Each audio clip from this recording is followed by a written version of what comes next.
Okay, we are rolling. Champions of Champions boxing talk. Well, what are we going to discuss today? Primarily, we're going to discuss Billy Joe Saunders v David Lemieux, which will take place in Canada on Saturday. First of all, let's go back to two important fights, I think, in the world of boxing for just a few moments. Number one, Lomachenko v Rigondeaux went exactly the way, virtually, that I predicted in my video. I mistakenly talked about Rigondeaux's best punch as being a right hand, when in fact, really, it's a left hand. Isn't it ironic, then, that he claims he injured his right hand, which apparently is not broken, after all? That was according, I think, to Dan Rayfield on his report regarding the Rigondeaux situation. He basically quit on his stool at the end of the 6th round, didn't he? Now,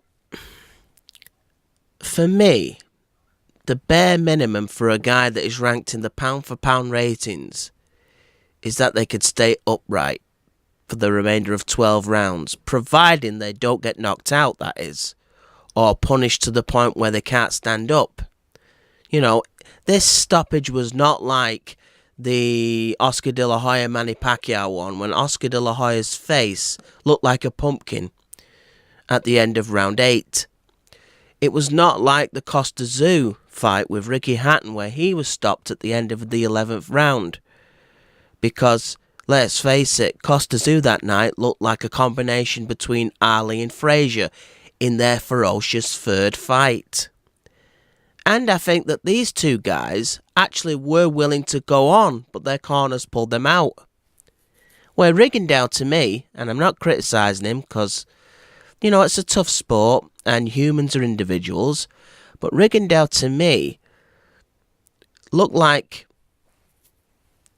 he was the one that decided it was game, set and match. But really, he couldn't deal with Lomachenko. Lomachenko completely schooled that guy, and he did it not on size. I didn't see him really muscling Rigondeaux. In fact, it was Rigondeaux who was doing the holding, sort of the physical inside stuff. But based on IQ, I thought Rigondeaux was owned. And basically in all the areas I talked about in my pre-fight video. And if you want to know that, go back and watch that video. I'm not really going to talk about the styles of the guys. Is the criticism fair? Well, the sweet science, really, I've often said it. Just because you are extremely talented does not mean you are a hardened warrior. Sometimes you can have an unskilled human being. Brandon Rios, Carl Froch. I'm not saying these guys are unskilled, but compared with Rigondeaux, they're not as skilled, shall we say. But those guys could be pounded on all night. And they keep going. And that's why people love them, win or lose. There was a very important fight a few years ago. If it's a fact that Manny Pacquiao had a shoulder injury, that guy fought on for 12 rounds against Floyd Mayweather. Look at David Haye v Tony Bellew. David Haye's leg more or less twisted in front of our very eyes during that fight, and he could hardly stand. He was basically hopping around for another 6 or 7 rounds on one leg. And he fought on until he was stopped in the 11th round, when actually David Haye's corner threw the towel in. Right? That night, funny enough, got more respect from the public for David Haye for having the guts to carry on in that situation than a David Haye that was in his prime, knocking people out and winning titles in 2 weight classes. Why? Because people love warriors. Let me tell you one thing about Floyd Mayweather. Rigondeaux had never in the pro ranks been hit consistently during a fight, so we really didn't know how he was going to deal with the situation. But the comparisons with Floyd Mayweather is this. Number one, Castillo was hitting Floyd Mayweather in their first fight. Me included thought Castillo won that fight. Many others are with me on that score. But let me tell you this, Floyd Mayweather would never quit in a ring. If you can get past his defence, which is very difficult indeed, and hit him consistently, that guy will not give up. Why? He's got more steel in him than Rigondeaux. After the first Castillo fight, it was revealed that Floyd had a shoulder injury, apparently.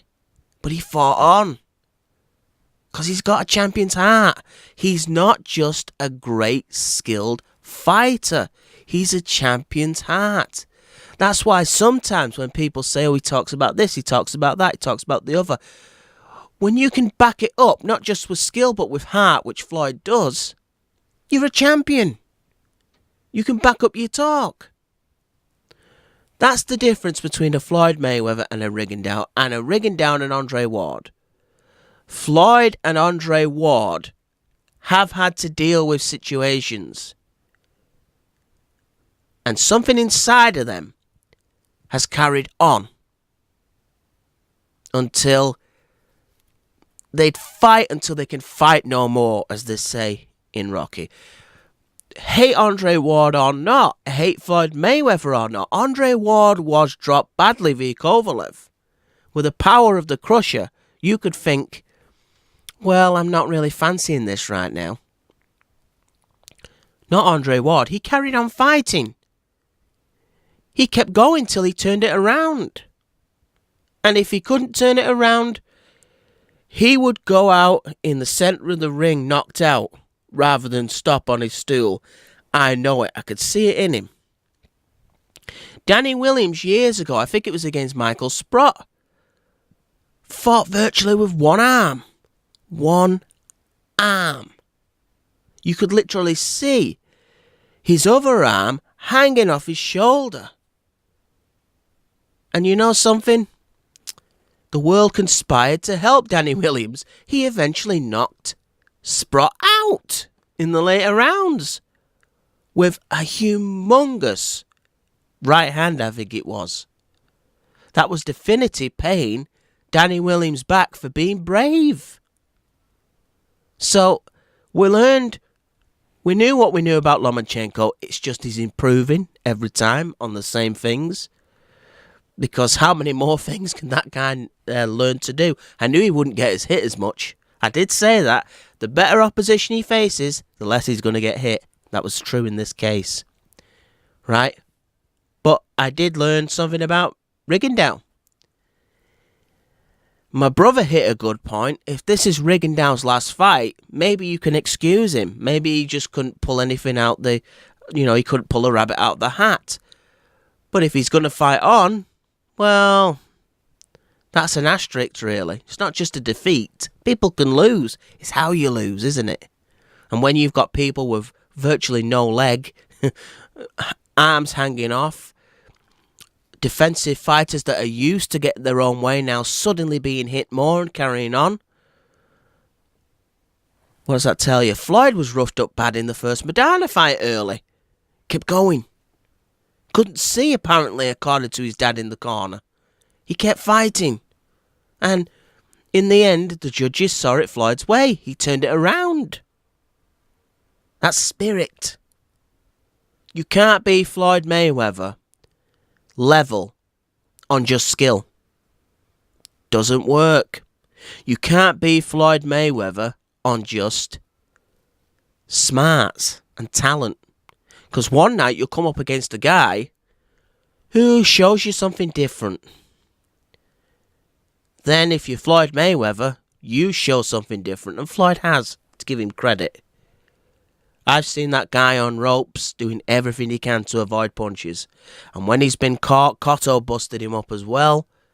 He's carried on fighting. In significant fights.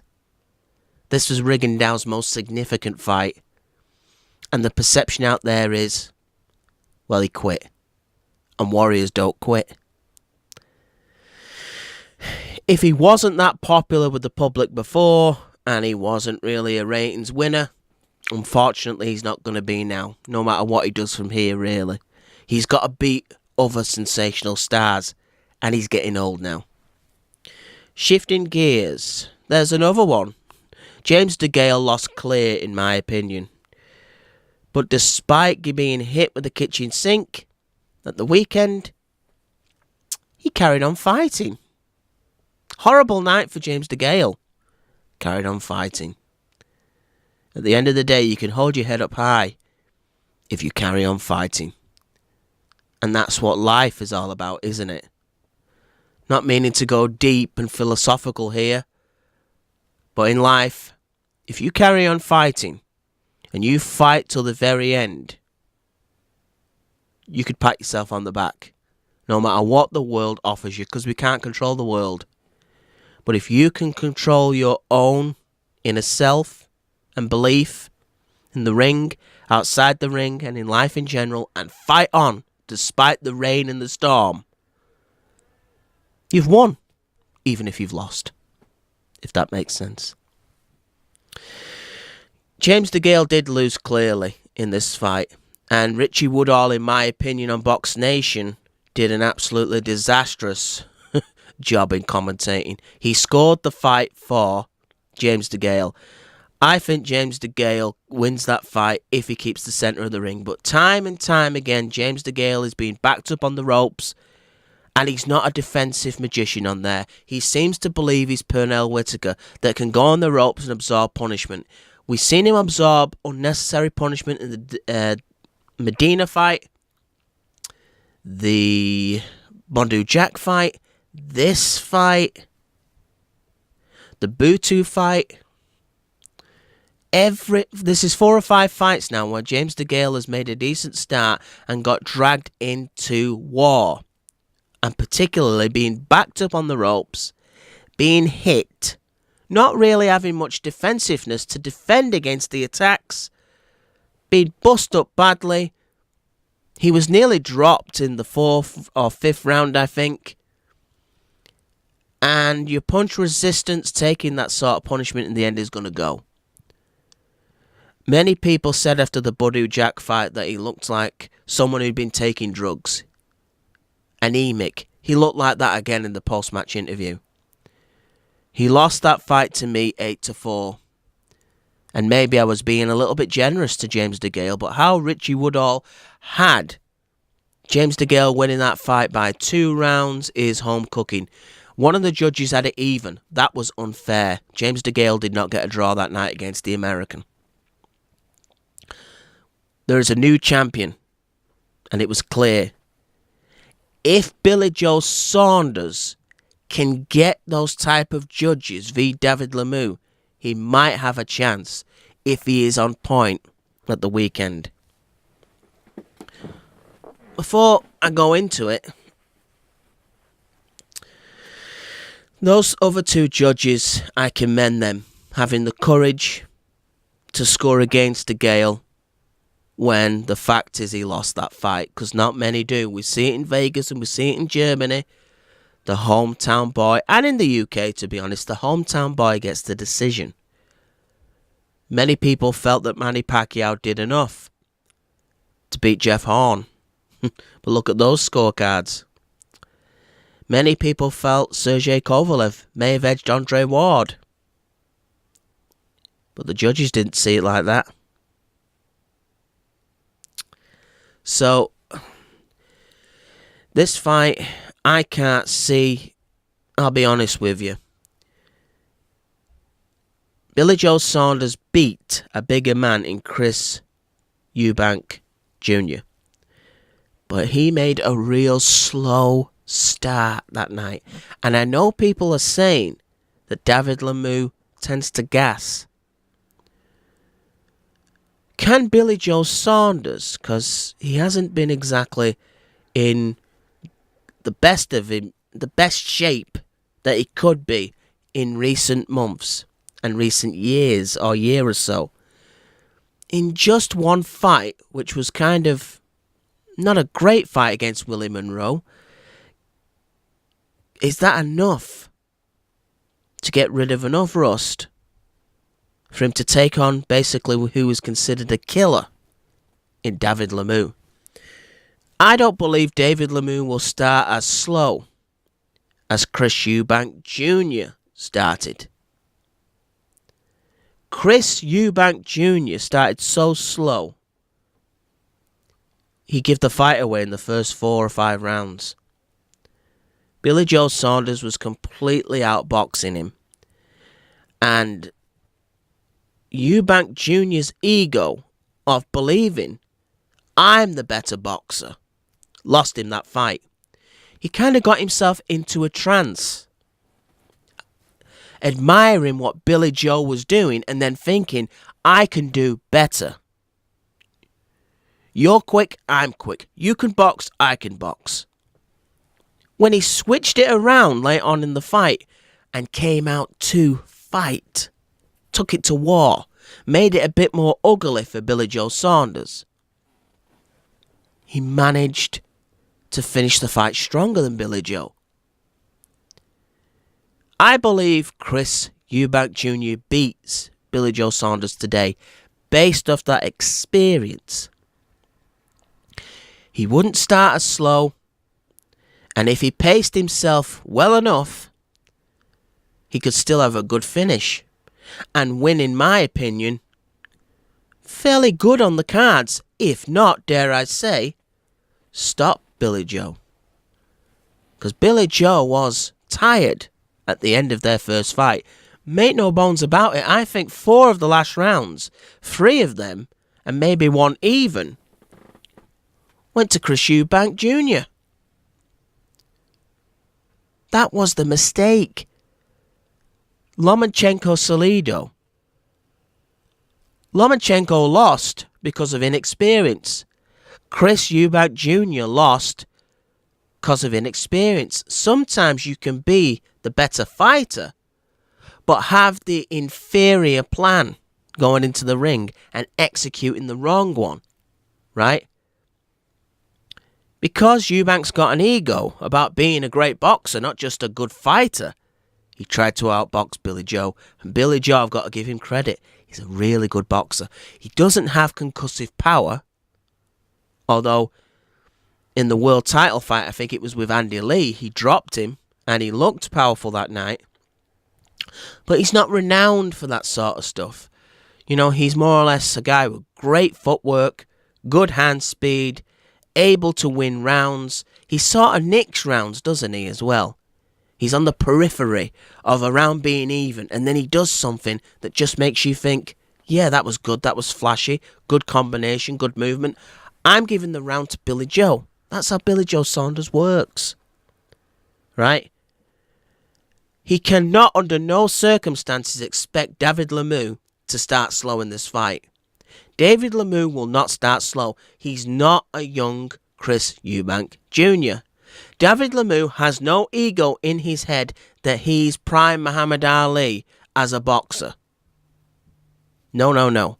He sees himself as a shark. Think of Rocky Marciano. Maybe a much more inferior version, but he's out of the traps and he's trying to take your head off early, and if he can, late, with a lot of pressure. Now, people say he's sort of predictable, and you can read the pattern of a David Lemieux fight. Maybe so, but can you stop it? That's the question. When you get hit, power is power. You can't prepare for power once it hits you. Once it hits that jaw, you can't say to yourself, well, he always does this. He always hits hard. No, your brain goes, ouch, down I go. Or, I'm stunned. I think David Lemieux, who, for me, needs to focus on Billy Joe Saunders' body to slow him down, but I think he can do that. I think that this is a tough one for Billy Joe Saunders. It's much more physical than his last fight, and he's going to find that. The pace early will be much more difficult. I hope Saunders has prepared for this. Saunders said that he could beat Lemieux with a blindfold on. I hope he's not taking that sort of thing into the ring. Because complacency against David Lemieux equals, well, an early night in my opinion. I don't think Billy Joe is underestimating him to this extent, but expect David Lemieux early to put the pressure on Billy Joe Saunders. Then we're going to see, does Billy Joe Saunders have a plan to weather that storm? If David Lemieux is able to pressure Billy Joe Saunders round after round after round, and Billy Joe Saunders even makes the final bell, despite taking right hands, sharp, powerful right hands, having the ring cut off on him, feeling beat up, for want of a better phrase, for most of that fight. If at the end of that 12 rounds Billy Joe has held his own, I'm not expecting the Canadian judges to see it Billy Joe Saunders' way. I think David Lemieux maybe wins this by unanimous decision. I think that Billy Joe is much more tougher than people give him credit for, but I think he's going to take some heavy artillery in this fight. The plan for me, and I know I'm thinking about Rigondeaux here, is if Billy Joe could tie David Lemieux up on multiple occasions early and frustrate him. Because once the 4th and 5th round is over, David Lemieux may have spent his best aggressive work. It may have gone. He's still dangerous, but the more punches you throw, and power punches, the less strength they have as the fight goes on when you start succumbing to fatigue. If David Lemieux gets fatigued, Billy Joe Saunders then, if David slows down, can start to use his feet, can start to use his fast hands, can start to implant his style on the fight as the dominant sight in the ring, rather than just seeing a constant pressure fighter slugging away. Billy Joe Saunders, if he can quiet the crowd, if he can make David Lemieux look out there as if to say, this is not my night, if he can implant worry in the arena, that's where he has his best chance. If he can make David Lemieux miss, spectacularly miss at that, miss so badly that people start seeing it as some kind of joke, then the boxer can start to have the perception of the event go on their side. But I wouldn't let David Lemieux have a good start, because we've seen David Lemieux finish people better than Gennady Golovkin. He can finish Billy Joe in one punch. He's capable of it, right? Billy Joe needs to time up early till the storm blows out. Get that crowd frustrated, quiet, and David Lemieux may do the same. Then when David Lemieux is slowing, you pop him with your shots, you outbox him with your IQ, you move around the ring, you look like the entertainer to an extent in there. And the more David Lemieux looks frustrated, David Lemieux seems very angry in this camp. He could throw low blows or anything, and that could mean he loses points. You never know. But for me, David Lemieux needs to pace himself, not fall into being aggravated by Billy Joe Saunders here.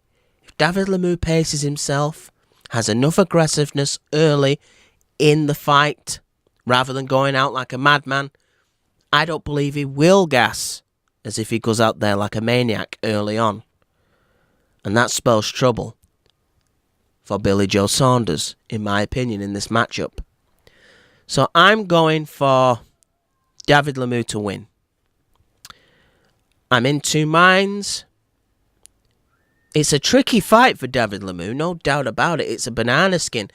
The style could really go against him. Billy Joe may frustrate the life out of him, like I've said. There is a plan and things Billy Joe can do. But to counter that, if David Lemieux is patient, which I'm not always saying he is, it's not really his style, but if he is, and uses his energy well, allows that tank to run on the petrol and the gas for a little bit longer, I think there Billy is in trouble. But I'm expecting David Lemieux to go out with a real fast pace, throwing hell for leather. Right? So, David Lemieux for me wins. I'm stuck between unanimous decision or KO. It wouldn't surprise me if Billy Joe pulled it off by points, but I think that's going to be very difficult in Canada, despite what we've seen in the James DeGale fight. If it's an even fight, I think it's a Lemieux fight. If it's a Billy Joe fight by a round or so, I think David Lemieux may still get the fight. Billy Joe has to look special here. You're going into the champion's territory on his ground, and that doesn't always bode well for the foreign fighter visiting that nation. Canadians are going to be behind their man. Unless, as I said, Billy Joe can do what Tyson Fury did. Making Vladimir Klitschko look so stupid. He's got the capability, Billy Joe. He's got the footwork, Billy Joe. He's got the boxing skills. Has he got enough pop to keep David Lemieux honest? That will be a question. He needs to, in my opinion. He can't just let David Lemieux walk him down, because David Lemieux is not afraid to walk through punches. When Gennady Golovkin, who has got infinitely more power than Billy Joe Saunders, hit David Lemieux with a jab constantly, that backed David Lemieux up. If David Lemieux has no respect for Billy Joe Saunders, it's even worse for Billy Joe. If Billy Joe can make him tired and sloppy and look like it's not David Lemieux's night, that the attacking game is not working and he's being outboxed, then Billy Joe perhaps has a chance to be a champion once again. Well, I think that's us then. For me, David Lemieux by points, if not a late stoppage. If Billy Joe doesn't start well, he maybe gets slowed down by aggression. If David Lemieux goes to the body, I think he can slow Billy Joe down, and Billy Joe needs them feet. He needs them feet in this fight. That footwork could not stop for 12 rounds. It's easier to stand still as in the later rounds if David Lemieux tires, which he may. But by and large, them feet have to move better in this fight, and he should have worked on it more in camp than ever before. Being too negative could lose it for him, despite him winning, if you know what I mean. He has to pick spots where he goes to the centre of the ring with Lemieux, pop him with hand speed, awkwardness, then back off. Because you haven't given the judges then the chance that happened to Lara in the Canelo fight of saying, you're too negative, the other guy gets the round. But I think that's going to happen. I think Billy Joe may end up too negative in his tactics, but may be competing still, but the judges give that round to the aggressor. So David Lemieux by points, or late KO. This is Champions of Champions Boxing Talk. I'm out.